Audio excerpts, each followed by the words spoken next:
Hello and welcome to the Creative Life Podcast. I'm your host, Amanda Qureshi, but you can call me Q.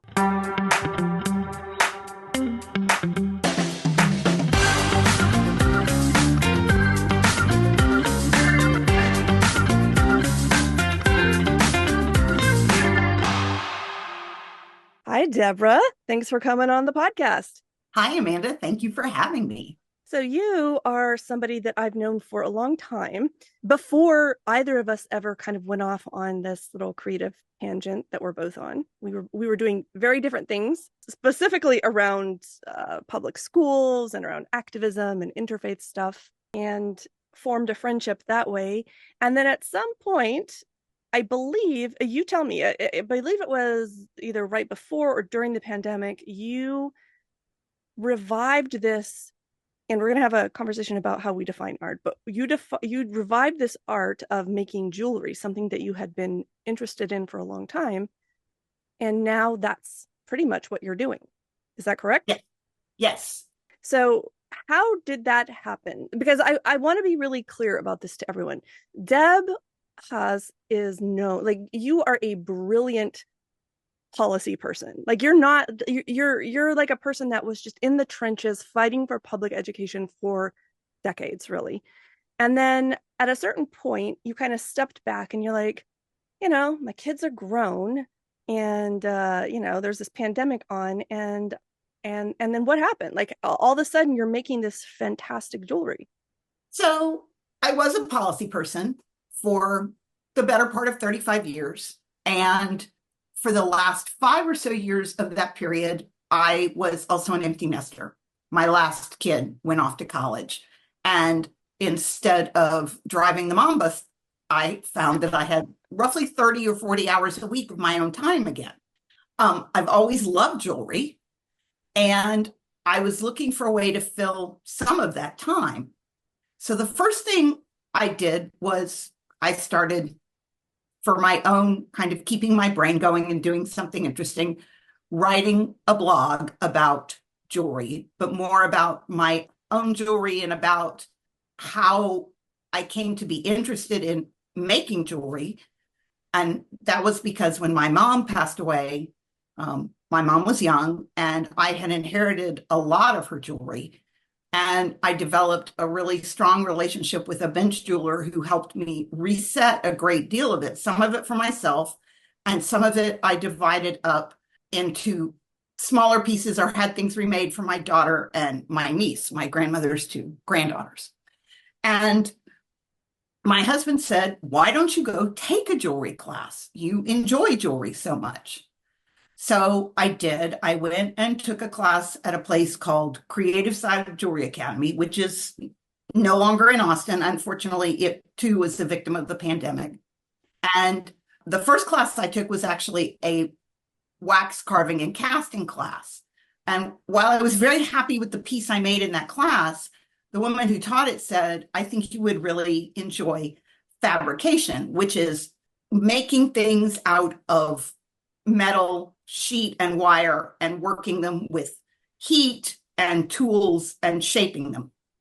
And so I began taking those fabrication classes, and I really did enjoy it, and was beginning the idea of shifting into actually retiring my school finance business for a lot of reasons and doing more with my jewelry. And I had just sort of hit the precipice of doing that and did 3 shows at the end of 2019 where I started thinking about fully making that transition. And then we all know what happened in March of 2020. Yes.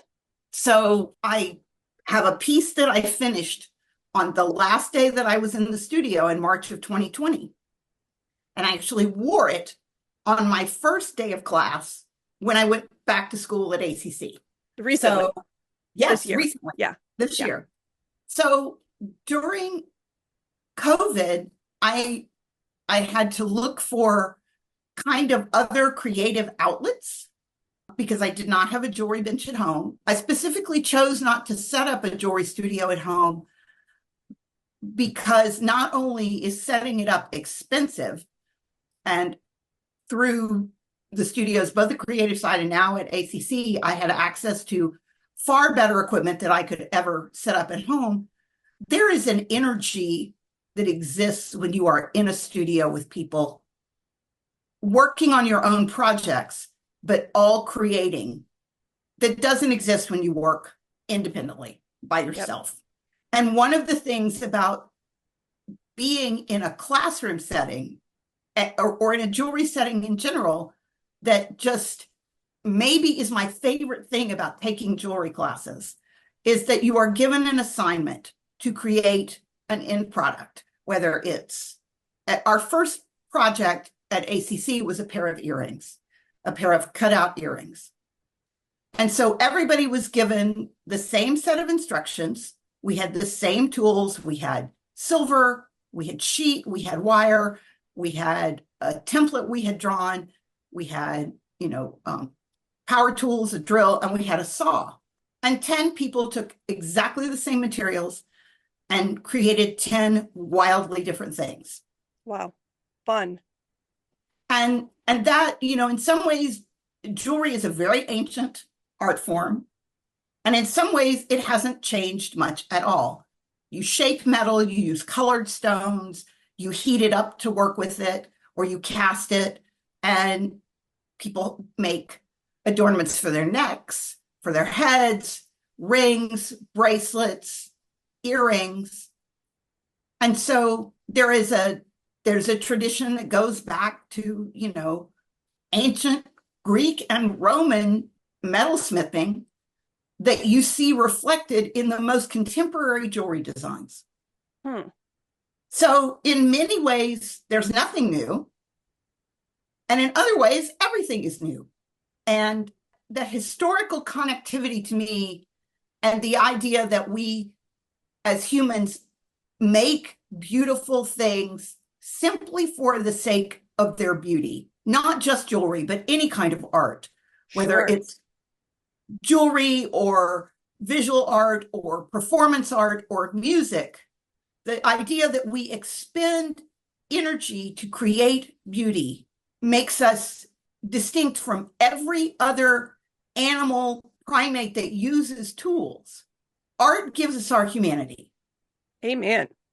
I mean, think about all the ways in which, anteaters use sticks, right? Primates create all kinds of tools. Otters use, stones they knock together to crack mollusks and sea urchins, right? So these are all animals using tools.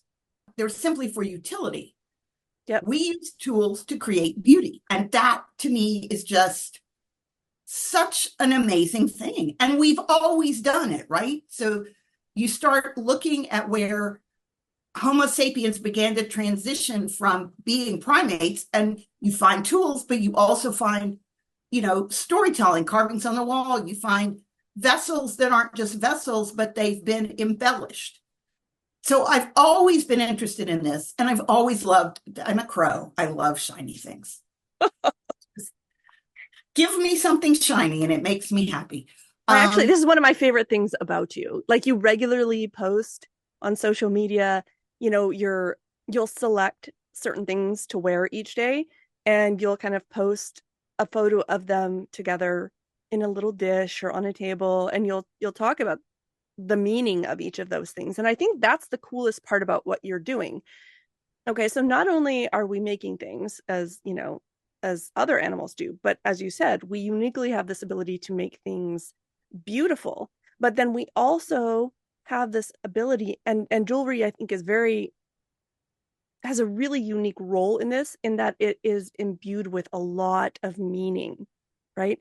And so it's almost a device for storytelling, or at least that's how you use it, because you'll talk about, how this came to your possession or who you got this from and when and where. And I think it's a really beautiful medium in that way. We use these things to symbolize relationships, and that goes from the wedding ring all the way to anything that anything that your great grandmother handed down or whatever. These are things with extremely important meaning for people. And of course, we're talking about jewelry that's handmade, not just stuff that you buy off the rack in Target or whatever.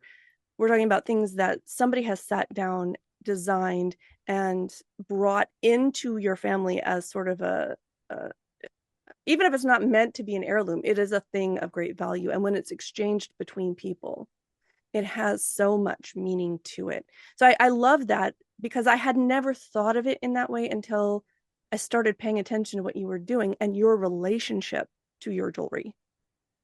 I love hearing that. So the blog, which Yeah. is Assets of Myself, the tagline is every piece of jewelry tells a story. I came up with that because I wanted to start writing about my interest in jewelry. And as I was becoming an empty nester, I was processing a lot about my mom and about the fact that my mom did not live to see her grandchildren graduate from high school and go to college and become adults. So my mother figures very prominently in a lot of my thinking about jewelry. And so that was how the blog and the tagline and the storytelling came about. But I would actually argue that depending on the circumstances of the piece of jewelry that was acquired at Target, maybe it's a Timex watch, but maybe it's the first watch you ever got when you got ready to go to school. Yeah. And you still keep it, even though the battery's dead and it's not your watch anymore. That watch might mark the beginning of your educational journey or your sense of having independence, as a child, or it was the first piece of jewelry you didn't have much money, but you bought it for yourself because you wanted it. So jewelry is very personal. I definitely tie jewelry to people and places, and I get this from my mother. When we traveled, my mother was not a t-shirt and souvenir person, Uh-huh. but my mother loved jewelry. And so when we would travel, she would buy souvenirs that were pieces of local artisan jewelry. And I have many of those, and some of them very, very close to the end of her life. My mother wanted to sit down and go through all her jewelry, just the two of us. And when she said this, I said, I don't want to do it. And she said, I need to go through this with you because I do want to give some of it to Barbara, my brother's wife. And she said, and I want to talk to you about it. I don't want to not give you something you want. And there was some enamel jewelry that she thought of as not particularly important to her. There were circles, a necklace, and a pair of post earrings that were black enamel with a rainbow and clouds and little birds on them. And she thought maybe, hold them for one of the kids. I said, no, I want those. She said, they're not your style. Why do you want them? I said, because I remember watching you put them on so many times. Wow. And so I have them. I don't wear them very often, but I have them. And occasionally I will pull them out and wear them because I'm going someplace where I don't want to wear, for example, her diamonds, which I pull out and wear, but I want something that was hers with me that Mm-hmm. day. Wearing her jewelry feels like putting on a Superman cape. It physically brings her with me, and it feels like I have her strength and her support when I'm wearing her jewelry. Yeah, maybe it's because it's so intensely personal that it gets infused with that quality. I completely understand what you're saying because both of my parents, I remember growing up, and we were very poor. We had very little, but they had their own little boxes that they would keep their stuff in. And there's nothing really extremely valuable. Just like a tie tack here and like my dad would keep a few coins that were kind of cool looking and just little treasures. And I would love to go through them when they would pull them out, right? And I remember this very distinct. I remember the boxes. I remember marveling at the design of the box and the velvet inside and all these little trinkets that were extraordinary. And by that I mean just not things that I ordinarily got to see, Right. right? They were kept for a specific reason. And some of those things I do have, right? And they aren't particularly valuable and they aren't handmade, but they are absolutely things that have meaning for me. And the only reason they have meaning for me is because they had meaning for people that I cared about. Right. They represent that connection. So my early experience with seeing work at a jewelry bench was the jeweler I worked with who was resetting a lot of this jewelry. And the folks in the jewelry store were very surprised when they came back and saw me sitting with them. He said, "Would you like to come see how I do this at the bench?" And they're like, he never invites anybody back into his workspace. That space is, the inner sanctum. But what I learned is, and learned this both in talking to the folks at the jewelry store, and then when I have on a few occasions dealt with people who have asked me, can I do something custom? He said he didn't usually like working with custom requests because you do all the work and you explain it to people and you show it to them along the way. And then whatever vision they had in their head, if it's not exactly what they wanted, they say, well, I don't like that. Can you do it again? And they don't want to pay you to do it again. But I think any of us who has worked as a contractor in any capacity is familiar with the idea that, oh, I'm going to pay you once and you're going to keep fixing it until I like it. And I'm like, no, no, no, no, no. Yeah. Certain amount of that, yes, but you can't expect me to give my time to you indefinitely. But he would tell me what he was going to do and he would explain it to me and I would ask questions. And he finally said, well, would you like to come see? And I never took for granted the amount of skill required to be a master goldsmith, but watching it was fascinating and gave me absolutely a new appreciation of why handcrafted jewelry carries the price it does. I don't even want to say it's so expensive because you are paying for something that no one else is going to have, that was crafted to your specifications, wasn't spit out of a mold. It takes a long time to get as good at something as master goldsmiths are at what they do. And you are paying for all that expertise, in addition to the fact that they are sourcing very high quality materials for you. So I loved watching and I loved seeing the outcome. And when I had the opportunity to start taking classes, I was like, yeah, I want to do this. And my affinity for it, I'm quite certain, comes from the fact that I like jewelry. And I own a lot of jewelry, but I also look at a lot of, I follow jewelers on social media that are not at all my style, never dream about being in my price range, who work in materials that I don't or wouldn't wear, but all of it, back to this idea that you give one person a set of materials and you give the person next to them the same set of materials, and you come out with two wildly different outcomes that have different aesthetics and presentations and everything else, but they're both handcrafted and they have beauty in them. So I like doing it, and I kind of found my own style. How would you describe your own style presently? I know it evolves.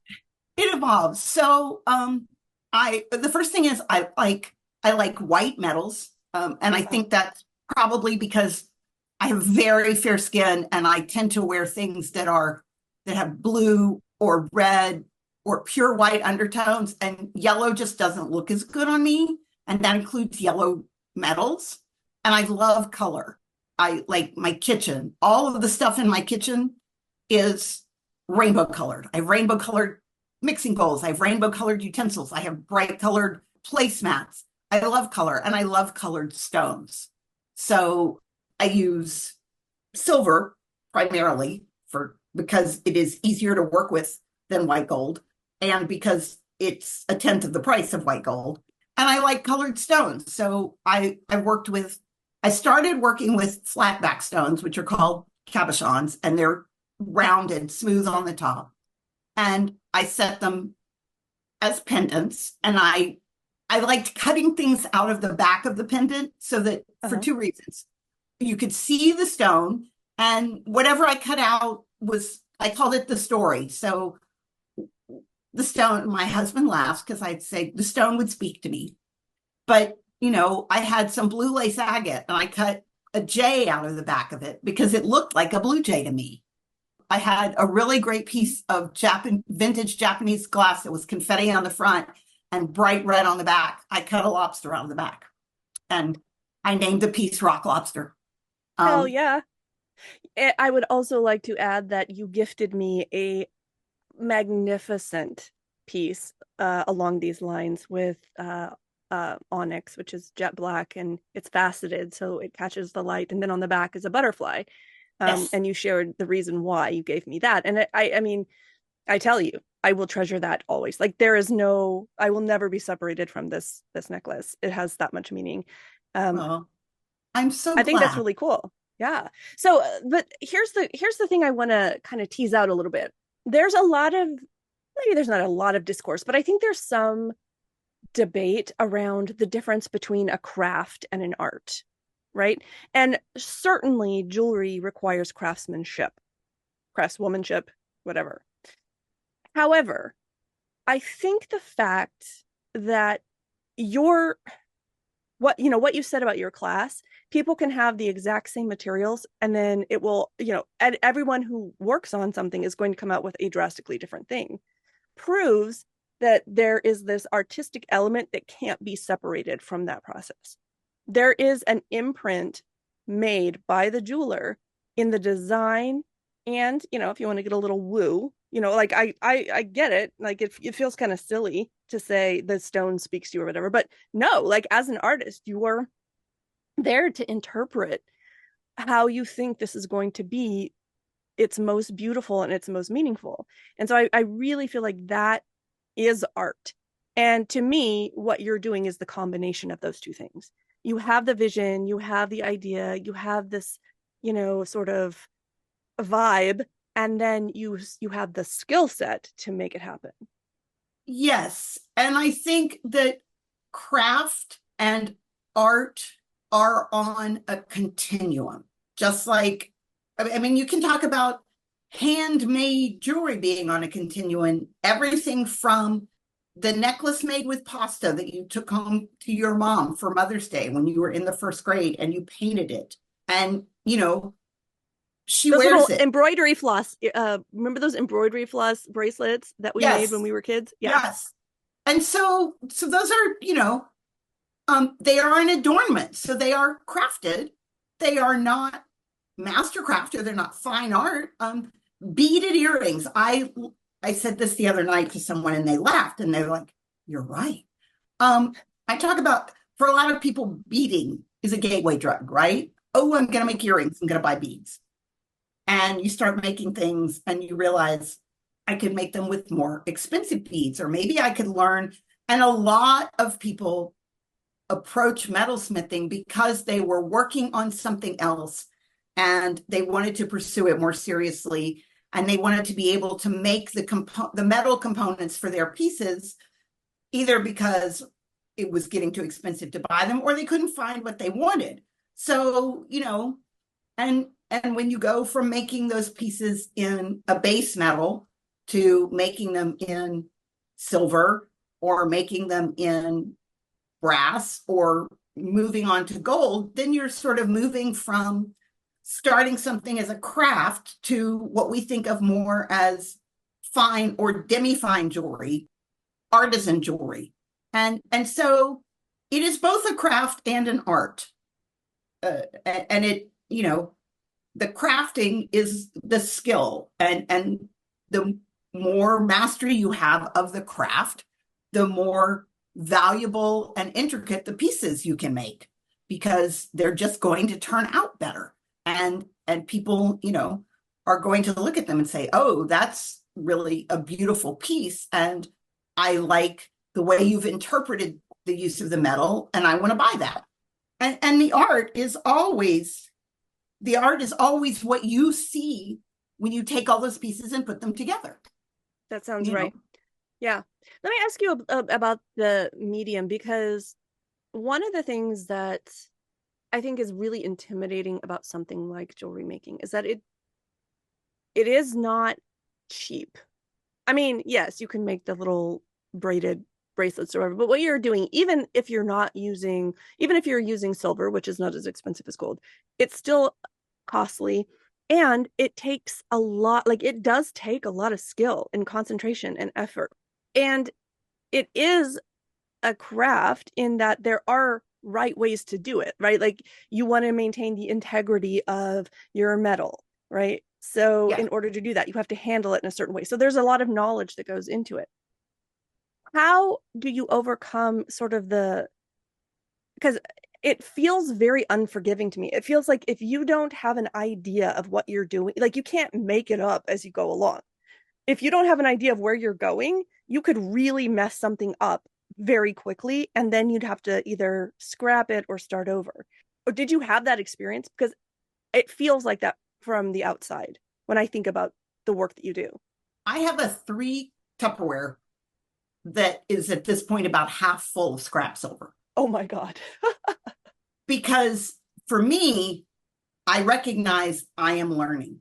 And as in any endeavor, you don't learn without making mistakes. So one of the things about metal is you collect the scrap and then you can refine it and use it again. It doesn't go away. Hmm. And the jewelry supply that there's one locally and then there's one that's based in Albuquerque, New Mexico. The 2 primary jewelry supplies that are resources for people here in Austin, and actually Rio Grande Jewelry, which is in Albuquerque, serves the whole country, has a program where you can send your scrap metal back to them and they will refine it and pay you for it at the spot price of silver or gold Wait, if you send gold. that's nice. Okay. And not surprisingly, they give you a better rate if you are willing to take your payment in store credit than if you want a check. And so you do make some initial investment. I have some hand tools and I buy, silver sheet and wire and solder. I actually have a couple of projects that I'm doing this semester. I'm using small amounts of gold because the instructor for my class, a fellow named Steve Creekbaum, is a master goldsmith with 50 years of experience. And so he, provides a lot of insight and guidance. But you're going to make mistakes. You're going to melt things. You're going to cut them apart and replace a piece. One of the things I have learned this semester working on more complex structures, settings for faceted stones is you can almost always save it. Steve has taught me as much about taking the setting apart, heating it up, and putting it back together as constructing it from the beginning. So you're going to make mistakes, but in terms of the cost, one of the things you learn to do is you want a relatively small, say, back plate for a pendant. You don't cut it out of the center of the sheet of silver. You start at the corner and you minimize the amount of waste. So if you need a circle, you cut it right there at the edge. And so you've got a little bit that, tiny pieces that you put into your scrap bin. And at the end of the semester or the end of the year, you send them off for refining and you have credit towards whatever you want to buy for the next semester. Hmm. And then a lot of people sell, they do this because they want to have some level of ability to sell it and pay for making new things. And I was doing that before the pandemic. Right now, for a whole lot of reasons, I just wanted to go back and focus on the learning and learn some new things and not try to make things to market and sell, but just to learn and create for my own satisfaction. So that's what I'm doing right now. That doesn't mean I won't ever decide I want to, repopulate my Etsy store or make things for people again. But right now, I've mastered a couple of new skills in class this semester, and it feels like a real accomplishment. It was something I was wanting to move towards before the pandemic, and I've really been enjoying the process, even when I mess up. So I've been making settings for faceted stones. They're called basket settings. I've started 7 of them, and I've successfully completed 4. So 3 of them went in the bid bucket. Not bad. Not bad. Yeah, I'm batting better than 500. And so, but I'm learning. And that has value to me that it's completely separate from the creative process or anything else. My father had Parkinson's disease. My father had a PhD in physics. And the worst thing about watching the progression of his disease was watching him know he was losing his physical and mental abilities. My dad didn't like exercise. And my dad was a wonderful, brilliant, engaging person, but like all of us, he had idiosyncrasies. His neurologist told me, he said that my dad was able to compensate for a lot of his cognitive decline because he had effectively so much brain capacity. And he said, I can't tell you whether you or your brother will develop this disease, but you are at risk. He said, so I will tell you, once you cross 50, something you can do is challenge yourself to learn new things and to Yeah. continue to exercise both your large muscles, but work on your fine motor skills. So, in addition to all the shiny aspects of jewelry, it is truly a therapeutic exercise for me.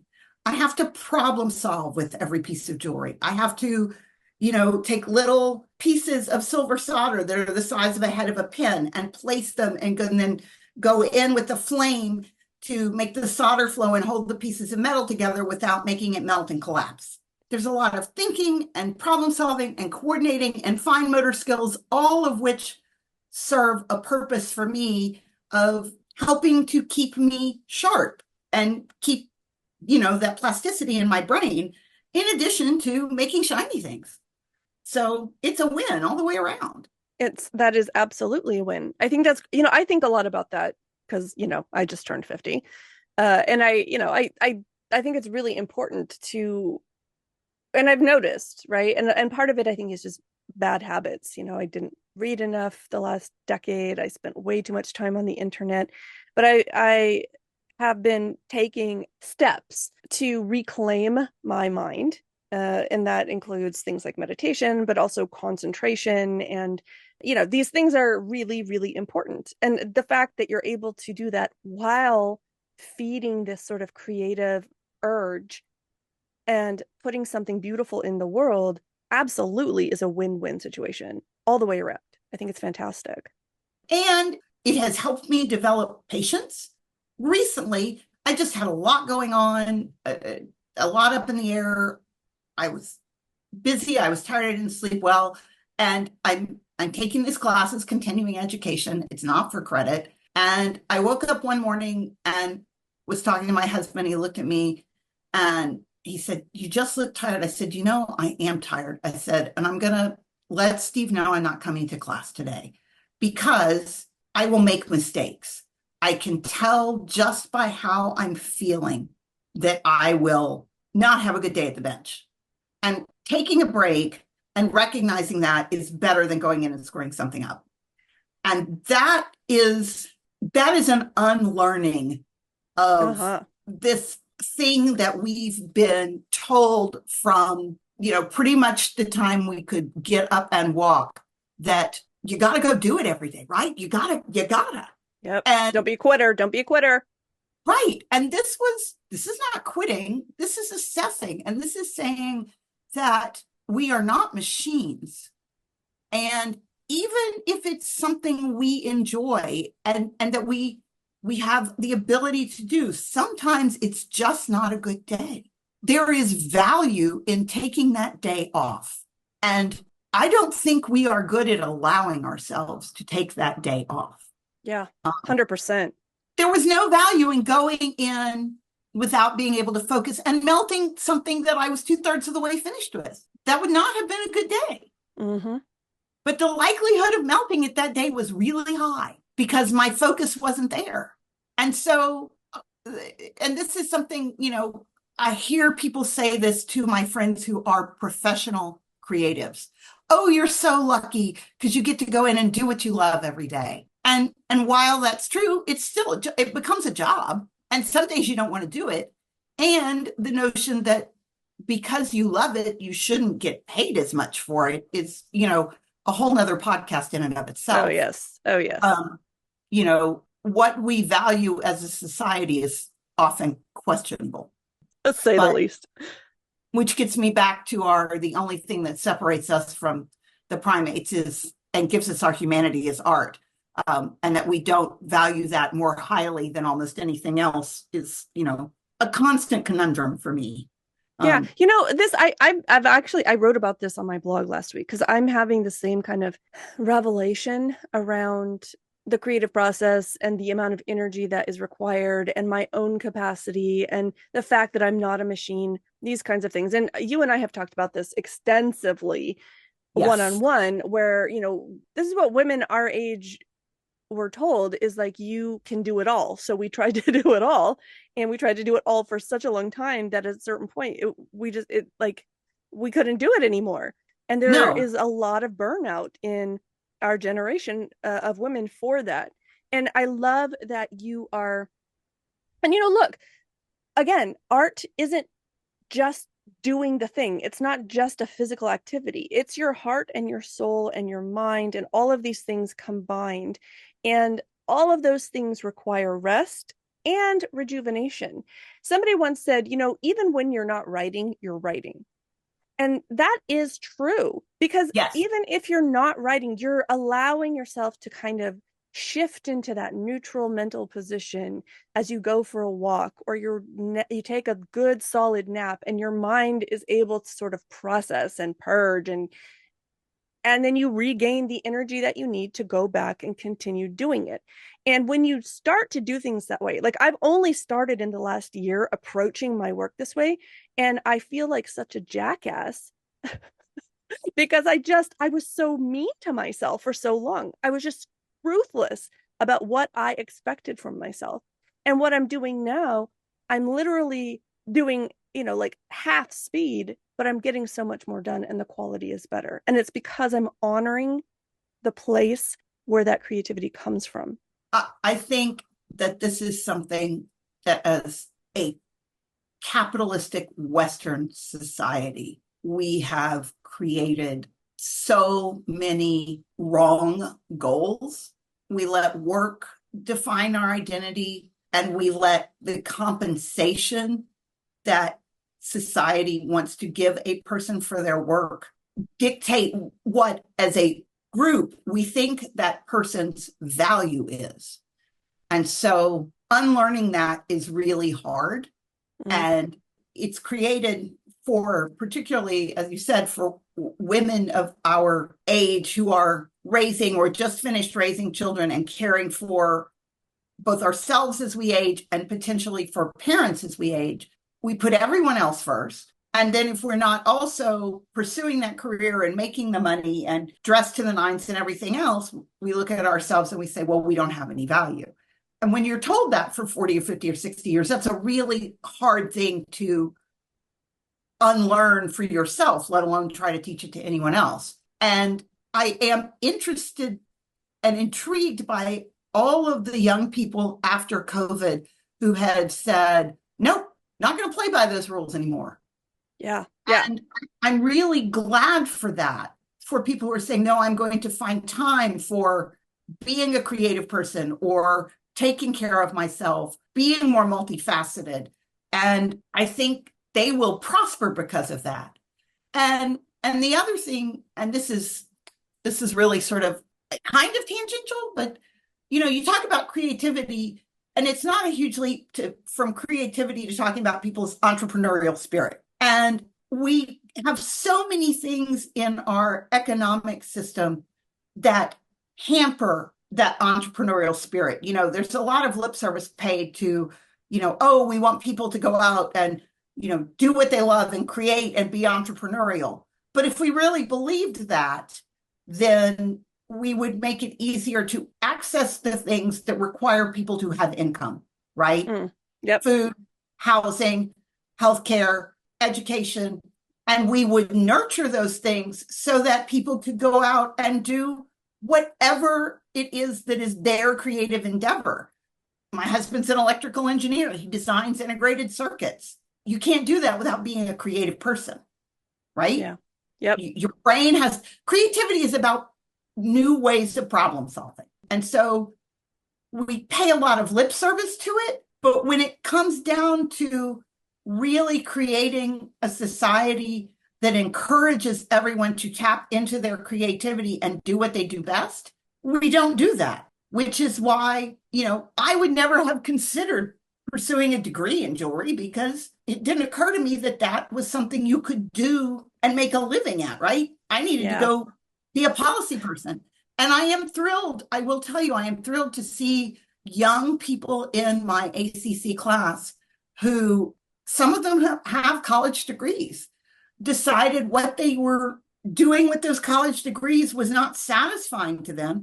So they've come back and entered this program. They're taking this class in order to get certification as a bench jeweler so they can go make a living in a creative realm. And I just think that that's a really wonderful thing because I can't imagine anyone telling me to abandon my college career and go pursue something that gave me creative satisfaction 40 years ago. Yeah, for sure. We've danced around this topic a little bit, but I want to dive into it before we have to finish. And I know you have a lot to say on this topic. It's something that's very important to me, and it's something I try to cover in every episode. What has been the role of creative community for you in this journey? How do you think, or how do you advise, or you don't even have to advise, but like, what do you have to say about seeking out those spaces where you have other people that can support you as a creator? And I ask this because personally, I was extremely like I did not I actively avoided it for a long time. I was like I don't want to have to, that just complicates things. It'll just add more to, what I'm trying to do. It'll be a distraction. And what I found out was that I have never been more productive or more happy as a creator since I found a small but mighty creative community. And I'd love to hear your experience about that. Well, I will tell you that jewelry people are some of the best people I've ever met. And I think, I said at the beginning, I didn't want to set up at home because there is a creative energy. There's a buzz when everybody's in the jewelry studio. So I connected with, some of the folks when I first started taking classes. I've made such great connections and such great friendships, but I will focus on one person in particular. She teaches at ACC. She was instrumental in getting creative side going, and she has been one of the driving forces behind a newly opened cooperative jewelry studio that really sort of fills a gap when creative side closed. So now they're offering weekend classes, they're offering open studios, you can rent space, but instead of being a for-profit business, which is what Creative Side was, which is fine, they have opened it as a cooperative, a member-owned cooperative.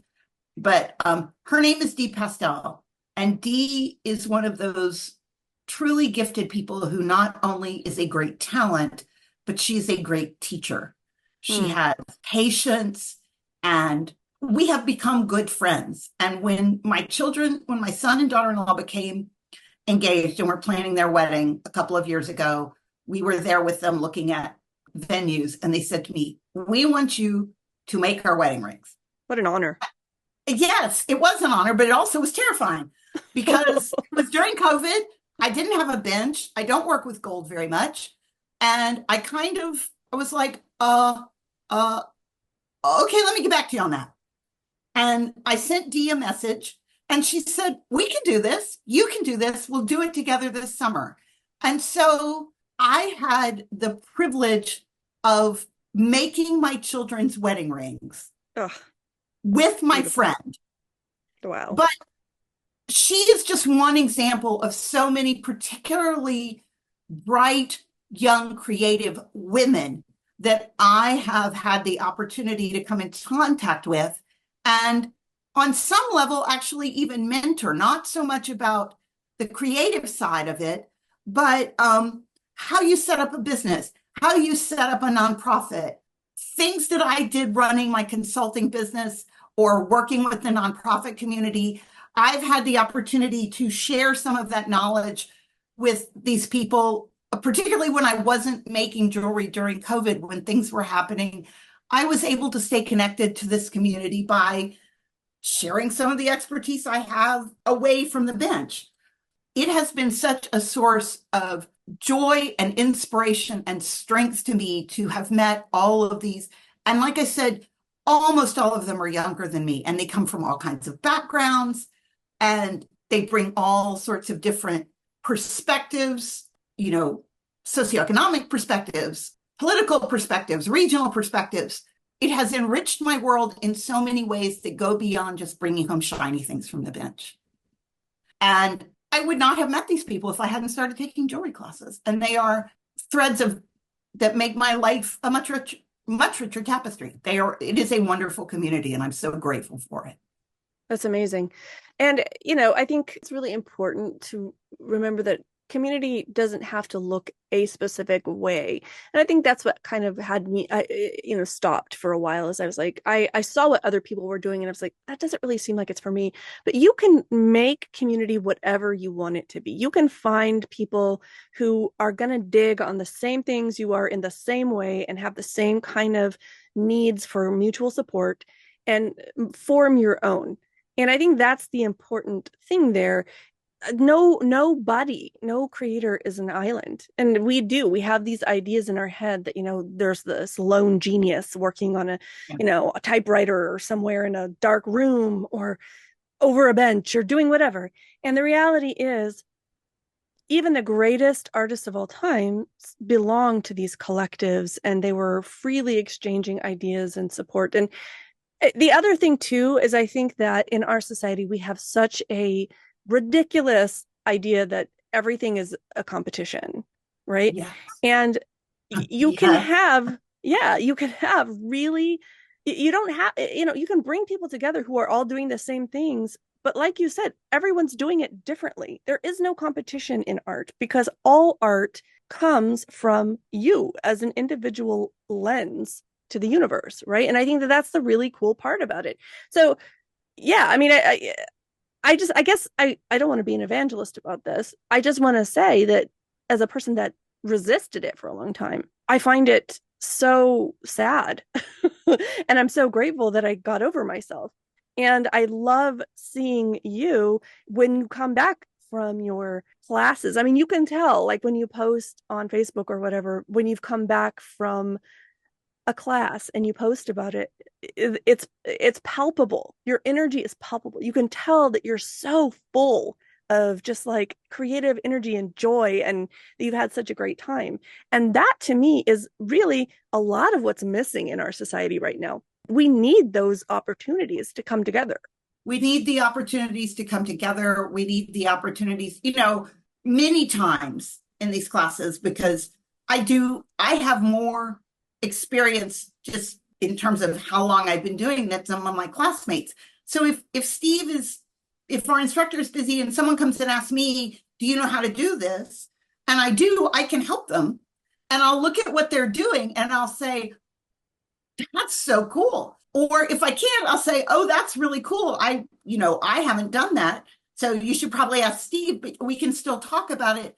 The idea of competition and, this rugged individualism, just the older I get, the less it works for me. We need community. And the idea that if you expand it, I don't have a problem with the idea of expanding community. It's not, I don't have to trade out someone I've known for 40 or 50 years for the new friend. And I don't have to be best friends with the people in my class, but I do like them. And, we now follow each other on Instagram. We look at what we're doing. We talk about, several of them said, how do you think these things up? And I'm like, and my answer is, I look at a lot of jewelry. I mean, I've never looked at a piece of jewelry that didn't at least intrigue me, even if I had no interest in owning or wearing it. But, you look, right? And there's a a person who comes in at the end of our class because he's taking a class from my instructor after me, but he's taking a casting class and he works for a flower shop. So he's been casting flowers all semester. And he comes in with these beautiful silver casts of these botanicals. And they're Wow. spectacularly gorgeous. And I said, what are you going to do with them? He said, well, the reason I'm taking stone setting is I want to make jewelry and I want to cast things and then, set stones in the botanicals to give them color. And I'm like, oh, Damn, wow, that that's sounds awesome. amazing. Yeah, we should definitely, I see this, I see this with the co-op with the jeweler saw. I see this in my membership in the Women's Jewelry Association. I see it in, some other groups I've worked with to try and talk about moving forward with cooperatives, particularly over the pandemic. You can, the pie, there's nothing that prevents us all from expanding the pie. The idea that we're working in a zero-sum game, it's a fallacy. And Yep. anyone who tells you that you're working in a zero-sum game just hasn't thought through the fact that people have infinite potential. And if you support people, whatever they're doing, the potential just grows. Yeah. And That is a creative mindset. That is it. To be a creator is to have that mindset. yeah, Wow. let's do more. Yeah. Agreed. So Everyone do more. Listen to Deb. She knows what she's talking about. with and for each other, taking time for yourself. Beautiful. Deb, you are a mensch. I think you know that. I've told you Thank before, but you. you definitely are. And I find you, I find you to be so inspiring, not just because you're smart, not just because you're talented, not just because, all these things that make you a badass, but also because of your heart and because of your willingness to be vulnerable in the world as it is, which is, it feels increasingly rare, but it reminds everybody who meets you and has the pleasure of being around you that this is what we're made for and that it's okay and that we need that. We need that from ourselves and we need it for one another. We need to, we need to insist on space for us to be that way. And I feel so honored to have you as a friend. I really do. And I couldn't be more happy that you, after decades of working so hard on behalf of, the general public, have found this lovely thing that is making your heart sing. It brings me joy to see that much joy in you. Well, I am moved. I am grateful. I am so glad that our paths crossed when they did. Could you have imagined from that public education interfaith interaction that brought us together that we would be having a conversation about our lives as creatives? Nope. Nope. So It's magical. it is magical, and it's always a treat to talk to you. This has been a lot of fun. Great. Well, let's plan to get together IRL sometime soon. I would love But that. before I go, let me remind everyone to check the show notes because we're going to put links to where you can find Deb on social media and anything that, she wants to share with you. And I suggest that you follow her for inspiration and joy and happiness. And yeah, do it and be nice. Be nice. Jewelry, flowers, tea towels, and kittens. I'm on That's that train. that's what you will find. That is what's on my social media these days. And You know what I look forward to every week is when you post you always go to the farmer's market and you buy fresh yes, flowers and you yes. post a bouquet. And that is that is my thing that I look forward to every week. I love your bouquets. Well, then I will put a plug out there for the lovely ladies at Petals Inc. They are at the Mueller Farmers Market every Sunday, but they also, the ones that I post every week actually show up at my house. They have Oh, a floral CSA, and you can buy a subscription if you're in one of their delivery zip codes. They deliver to my house roughly 32 weeks a year. It is a luxury I indulge in. It actually, the first subscription was a birthday gift because my husband knows I love flowers, and it started during COVID. And I have maintained the subscription because walking through I spend a lot of time in the kitchen. And being in my kitchen with the flowers brings me unspeakable joy. And the people who run Grassdale Farm in Petals Inc., the women there are just, they are amazing. And so I will send you that link too, so you can Okay. link to the Petals Inc. ladies because I love them. Yes, absolutely. And thank you for, like this is another thing. And it's the best use of social media. When you find this thing that you just love that brings you joy and then you share that out. And it's just, by proxy I get to share some of that joy too. So it's pretty Yeah. awesome. Yes, I love my flowers and I love my flower ladies, and I'm glad they bring you joy too. Good, good. I'll have to go get some myself. All right, Deb, thanks again for coming on the Creative Life podcast. Thank you for having me. And we will get